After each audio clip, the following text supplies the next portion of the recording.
rural and township economies. Asifune umuntu ozobehamba lapha phezulu ku ceiling board. Asixoxe nje la. Senze njani emalokishini ethu endaweni ezisemakhaya zithi umnotho usuvuselela kanjani because mase uxoxa phezulu sizophuma la singabanga na ixazululo.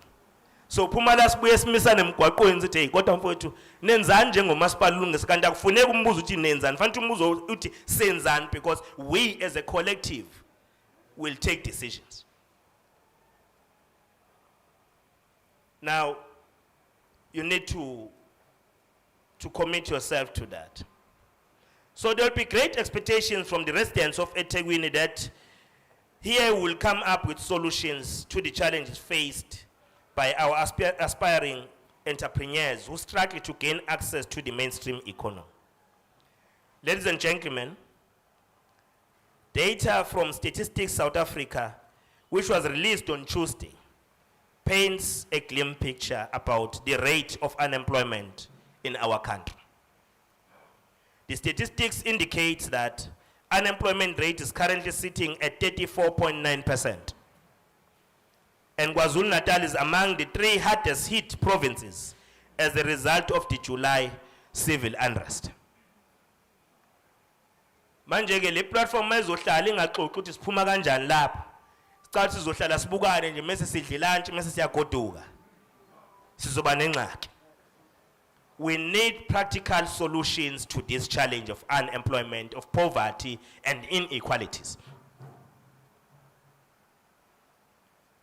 Of course, this is a sad state of affairs, and as government, we cannot sit by when the majority of our people, particularly the youth, continue to face grinding poverty. We have no doubt that this summit will help us to open up opportunities for rural and township businesses and expand the economic base, which will help generate jobs in local areas. We need jobs. Leya youth eningi ethe asivoti. Hayi ngoba ingavotanga ngoba ithi ayibone service delivery. Kodwa ingenxa ukuthi noma ibone izindlu zakhiwa, noma uyabona amanzi efakwa, noma ubona ugesi ufakwa. Kodwa inkinga abanayo ukuthi mase ngihleze endlini enogesi enamanzi ene toilet pho ngizoyisustain kanjani leyo nto leyo mpilo. That's a fundamental question. And we need to respond to it. We don't need to do a lip service in that. Ladies and gentlemen, during our engagements with business, we agreed that we must move with speed to create an inclusive economy and ensure that residents feel empowered through the investment made in their areas. If communities take ownership of business infrastructure where they live, they will be able to protect it.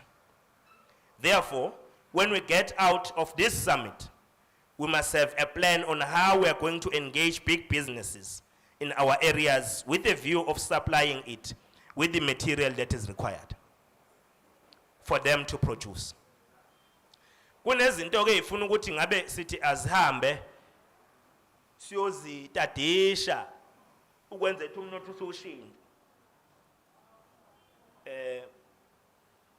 Yabo uma unebalile iminyama ukushisa yakudonsa.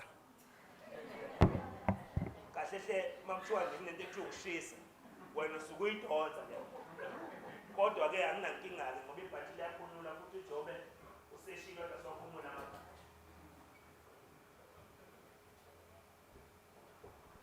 Ningabeke seningidadisha ukuthi uno name noma kona name yini shirt lami kodwa nibambe nje lapha.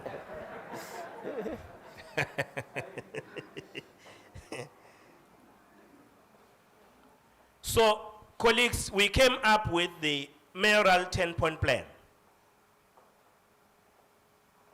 Besizilungiselele ngikuzwile Jobe usho ukuthi mangithi mhla ka2 sizobuya sizela kule summit.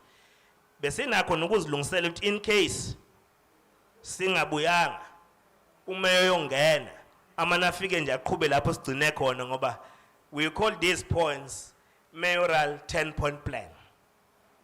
Ezo drive the economy yaseThekwini. So, into yokuqala, the catalyst of all this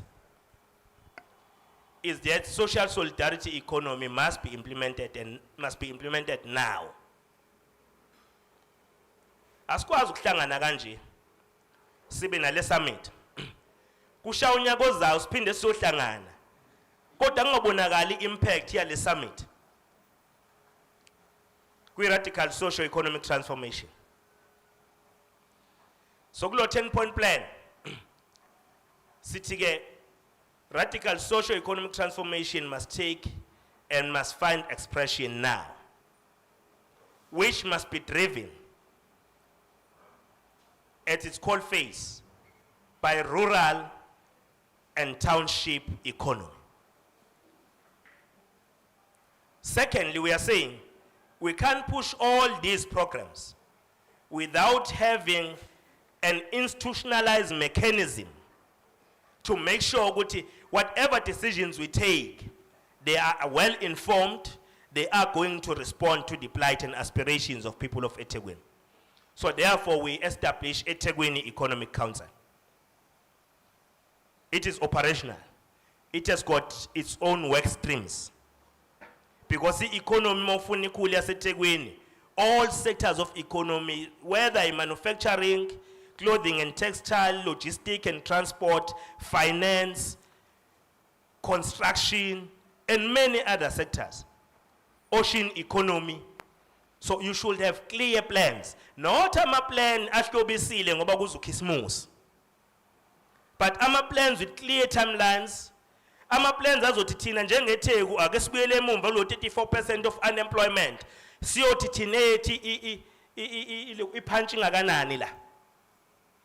Then siuphendula kanjani ke lo 16 or 20% or 27% of unemployment siwenze sikhiqiza amathuba omsebenzi, and what will become and what will constitute the contribution of each and every sector of the economy in eThekwini.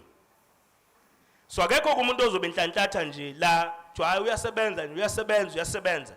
We need to know tourism ingakanani portion yakho ozoyicontribute la emathubeni omsebenzi.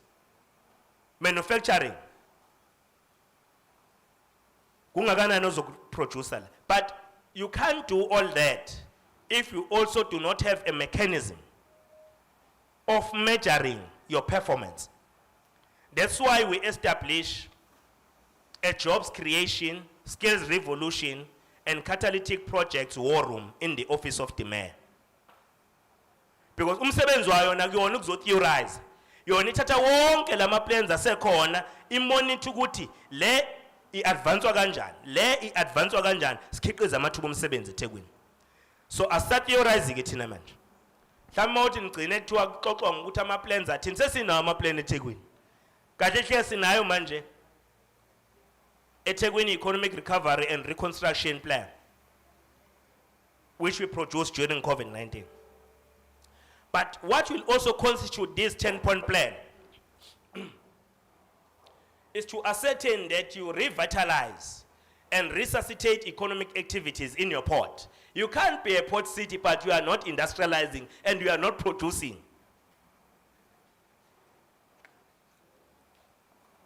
Okwethu kudlulisa nje sekuproduce kwezinye indawo kudlule ngemkhombethi qhubekele kushonele. What becomes our sole responsibility here?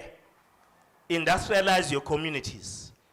Township economy should be characterized by industrialization. Ake sikhiqizeni siye kuconsumer yonke into esiyithenga ngaphandle. Njengamanje siyaphoxeka nje ukuthi yonke into bakwethu yonke into. Singabhekana icathulo la sibhekana kuze kuyofika phezulu emakepesini sibhekana yonke into bakwethu. When embarrassed nation as produce. And your balance of trade can't be addressed if you do not inject a necessary growth that will enable you to export rather than importing everything. We need to produce. So asikho ke isikhathi sokuhamba ehletshwane emgwaqweni umzwile ubani umbonile ubani usenzeni ake sibone siproduce masihlangana nje emakhoneni sonke la hey seniproduceni nina kulokho okuzayo nizobe niproduceane nina ngonyaka ke siyomejarisha niproduceni onyakeni. What is your turnover in your business? That's what we need to form our vocabulary. Hayi inhlebo ake kusetshenzwe nje Hayo sikhuluma kabi ngomunye usomabhizinisi kwenye official khona ngeke samnikeza ke kwakhona ngingazi nepower ithathapi ukuthi lokho inikezana yena yedwa amabhizinisi amathuba ebhizinisi. Ake ngomkhuluma kabi. Khona ezothanda mina engathandi lo. It's not about the officiality ekuthanda nengakuthandi. It should be about the principles of doing business, professionalism and ethics that we put in doing our work. Now, we need to deal with that. But when you talk about industrialization, what should not become a theoretical part of it? Ukuthi asingabe salokho manje siyothi konje siyo industrialize kanjani. Okwethu ukuthi sihlale phansi sithi Toyota as a big company here in the south. Awusilethele konke okuproducer. Ama inputs ale production yakho aqhamukapi? Athi hayi lokhu ngithenga Cape Town, lokhu kuvela phesheya, lokhu kuvela eGoli, lokhu kuvela eNelson Mandela. Mase sithi wo. Ake simenike manje ke. Usho thina siqanyule izandla la eThekwini. Hayi kodwa ngale ndlela kadli. La amanye ama business forums ayisebenzisa. Sesiyovala kwa Toyota. Ni producer. Yini ngingathathi thina akusetshenzwa kanjalo ubuhlathi lo. Ubuhlathi lo basibona amahlathi thina. Futhi ngeke sincenge ukuthi sibe abangani sithandane ngento wrong. We are not populists, we are leaders. So when you do something which has got no principle, we tell you ukuthi ayilento wrong mfo. Ukuthi siyazana nawe sihlangana lapha kuma BGM usibuye sinyuka sonke siye kwi conference. Mhlawumbe uzostrategisha ukuthi hey should ngiyosalithola elinye ivote lami ngamani ngatholakala kodwa as long umsebenzi wenzeke ngendlela. That's what you need to do.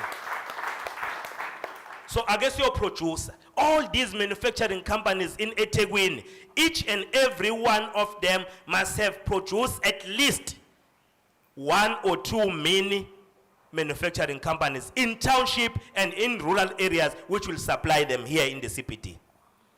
That's what we need to do. Leon dating a professor bagoto zothi manje ake silinde le professor ozovele eAmerica azosichazela ukuthi so iqala kanjani lento. Iliye nje lento hlala phansi. Ni producer madoda. Sizwile yena ke sengathi udestil uyawuthenga. It's good and fine, but ama team sazobe elapha yakule mpahla emnanjanyana nishayayo azobe qhamuka producer ubani. So we want them to produce here in eThekwini. By the youth of eThekwini, by women of eThekwini, by people with disability of eThekwini, by military veterans of eThekwini, by business people of eThekwini, by cooperatives, by social enterprises of eThekwini.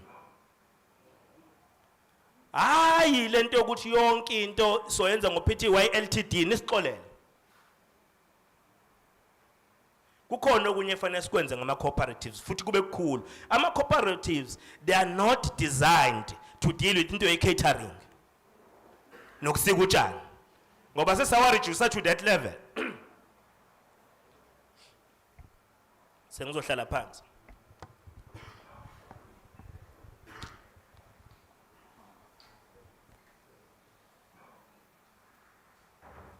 Angidluleke lelo point ngithemba niyabhala njalo niyangibalela u10 ngiyafika nikona. Kodwa asikwazi ukudila na yonke into ye-economy without investing so much in the infrastructure and energy reforms. Infrastructure and energy reforms. We need to inject necessary investment in that space. Because akekho umuntu ofuna ukuzo-invest emgwaqweni nama-potholes. Akekho umuntu ofuna ukuzo-invest edolobheni ehluleka ukusupply ugesi adequately. Namanzi adequately. No doubt. Uthi uzopaka imoto yakho njengo chief executive office office elihle kodwa ubingela lo doubt ungene egate. Ayakho umuntu ozo-invest lapha. So that is why we need to inject more in fixing that, not to theorize about it. But njengamanje I'm sure because you are business people nibonile advertise u400 watts esifuna ukuproducer ngokwama independent power producers. Advertisele awukhethe bala. Shisho kwakho nje ukuthi nina manje capacity nihlangana nithi cha masipala thina singa supply okungaka kulokho enikufunayo kulo 400. kilowatts. So tina singa supply ungaka. Megawatts, I'm sorry. Bengitile namanzi ngitile no gas. These megawatts eswafunayo. Go back. Unite yourself. Because social solidarity economy is about unity. Akusikona umahamba yedwa noma dla yedwa. Yonke into nje wena, yeah. Ngitholela 20 million. Angiphinde ngithola umuntu 30 futhi. No. Cinga abanye. Singabambisana kanje ngoba lento uma uyiqhamazelela uwedwa, you will fail us.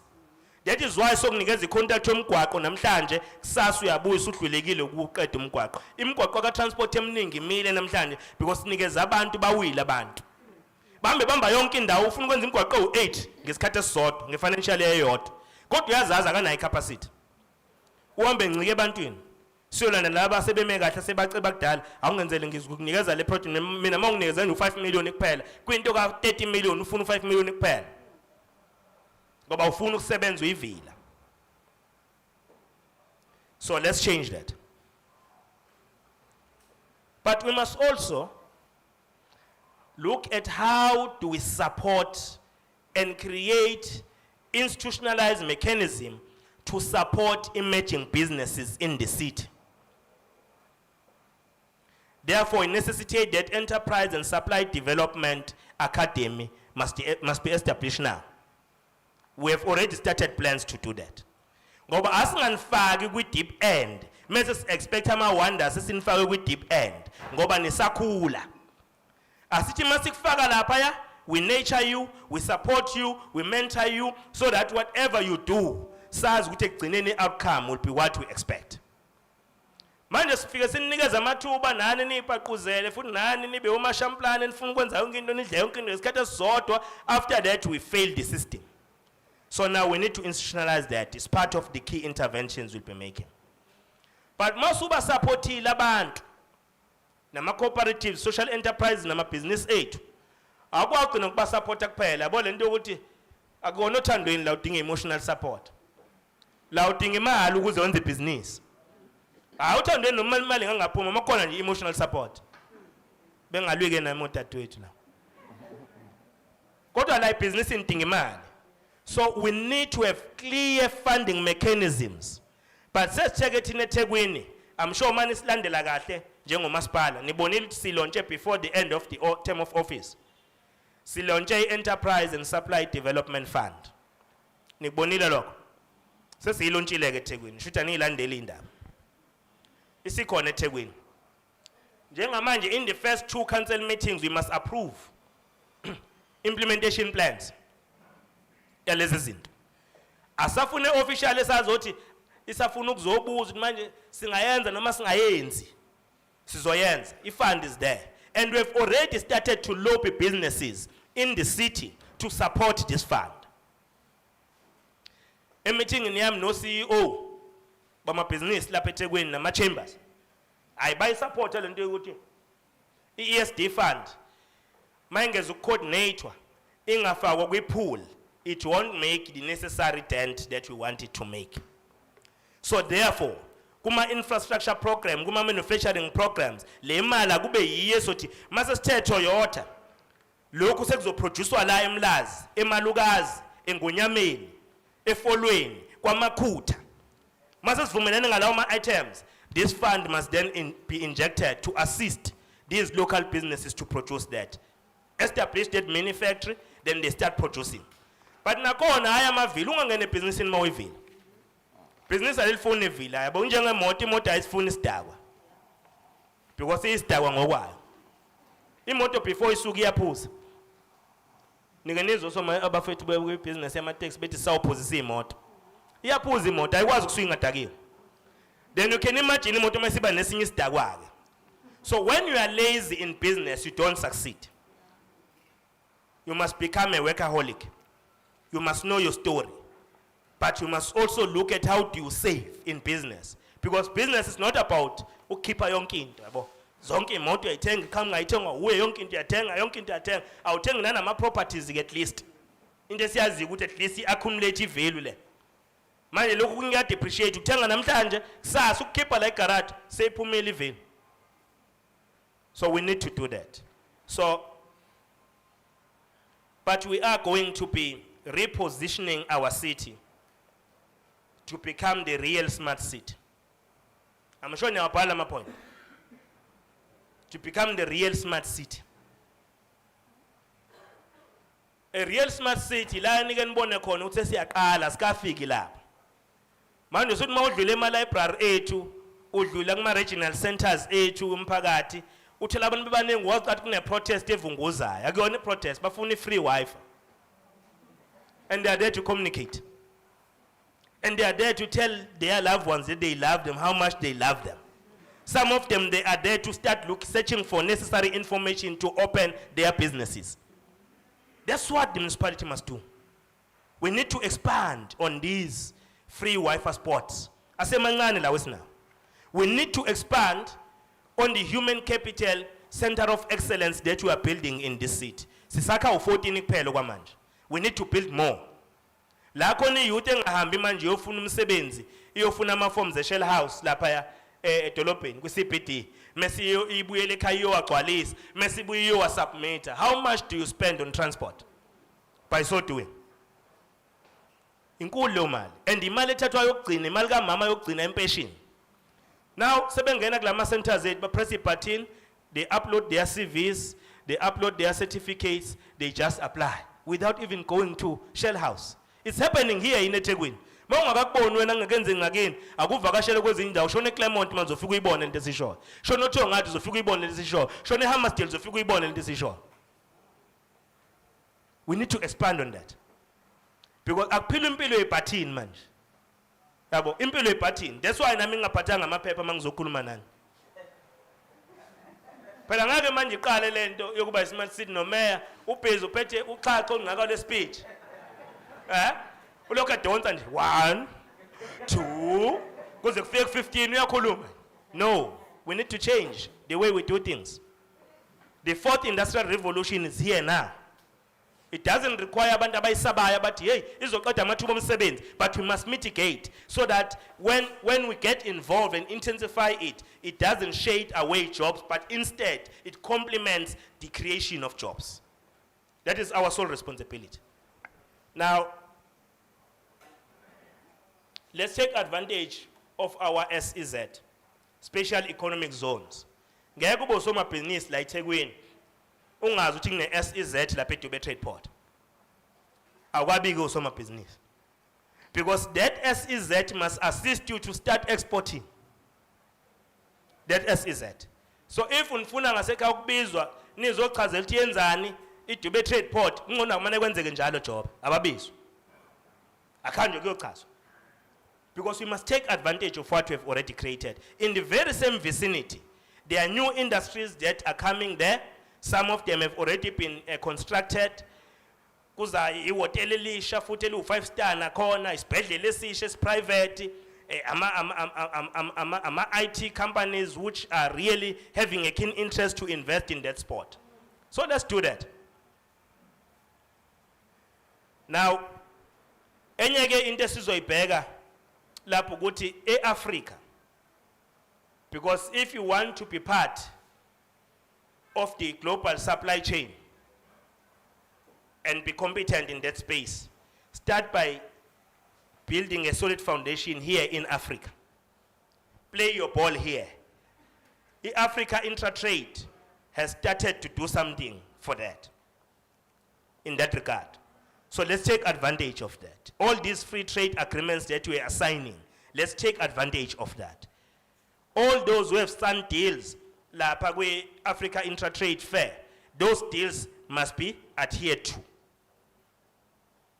That's how we'll grow the economy of this city.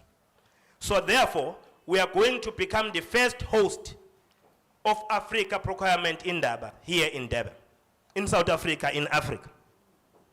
This city annually will convene Africa procurement in Durban so that we elevate the work we are doing to make sure that we leverage from the spend, especially starting with government and the private sector moving forward.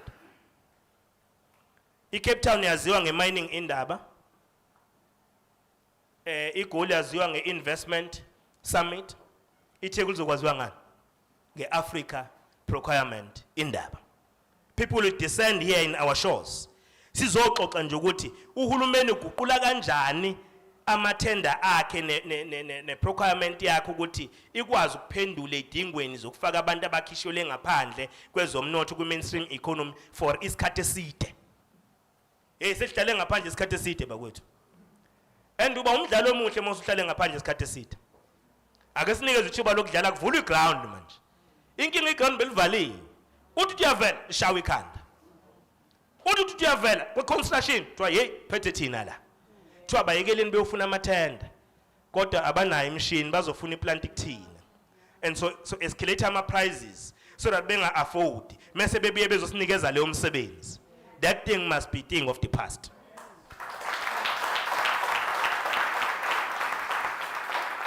In Umlazi, in Kwamashu, efolweni, everywhere, embumbulu, emzinyathi. You as business people, akube khona abanye bena abahlanganele nje bona ukushaya ibhizinisi lo organize iplant. Ungalokho drive imoto yofuna iplant le kude. Nje ningabheke ezinye izinto, organize iplant esolid. Mawufuna lokho yakuthola la ngama price right oba wakithi i-solidarity economy le so thina sizukushaja njengalaba ya akade befuna ukuvesa uyiyeke ithenda ngenxa ukuthi uyabona ukuthi ngeke uze wenze profit. Hayi bakwethu angenishiye lapho. Kodwa all these plans will only work when there is unity of purpose. Singawashumayela kanje kodwa if singahlangene ngoba hey labo abanye bahlangene. Mina ngazi kahle ka I'm talking from the experience. Ubukufika ibhlue ngakulingana lapha. Mase ubanje ubhekisa esibuweni. Ubhekiswe ngefront athi vese uzobona ngathi liyakulingana la. Mase liyadonswa la ngemumva kuthiwa ya it fits you fits you bro. Futhi hayi alikho la. Uyolifuna lapha kwamakhelwane wakubo. Alikho la isitolo sakhe. Akuhlalise la kunikeza amanzi noma idrink la usalindele ukuthi awulanda lapha kwamakhelwane. Mase yeah bro it fits you. Na ulibone libanjwa lithi uma uyibheka na ubona aha usize wami impela uyalibona uma ususekhaya seliwo ukuthi hey kanti leli bhluko kanti usize ba. So colleagues, I'm sorry to take long, but I thought it's necessary for you to understand our vision. It's necessary for you when you are in the field to understand that let us all buy in this vision. But this economy can change and can change for the better. Now we've taken Baba Ustola a decision when we presented budget. We said we'll invest about 1 billion rands in township and rural economies. So yabona ke manje asi re-engineering of budget, because you must understand that part of this 10-point plan re-engineering of budget. Ayizukufana ibudget yaseThekwini njengale besisebenzisa. Ukuthi nje uCFO beno city manager bavaleleke lapha emakhanselini. Ayisezukufana. Ake siyakhe ngabusha. Ake ngabe ibudget ezolokhu imaintain konke lokhu okuvese kwakhiwe kudala, siyadinga ukumaintain. Kodwa siyadinga futhi ukuadvance. Siye la izinto zingekho khona. Ngithi yabo, akufanele sikubalansise. Akwazi lokhu ufake yonke imali nje lapha, yabo. Fanele ibheke lapha CPD imali ayiye lapha ya la abantu bekhona nosizi lukhona iyo create amathuba omsebenzi. This 1 billion rand is a commitment, it's not a promise. As a custodian of budget given by the Constitution of this country and the Municipal Structures Act, I njengomayor ngeke si approve le budgeting enale billion eliya kwi rural and township economy. Ngeke si approve enhlobo. Iyoqalwa yithina ke this time ngeqalwe opposition ngoba opposition njalo opposa yonke into.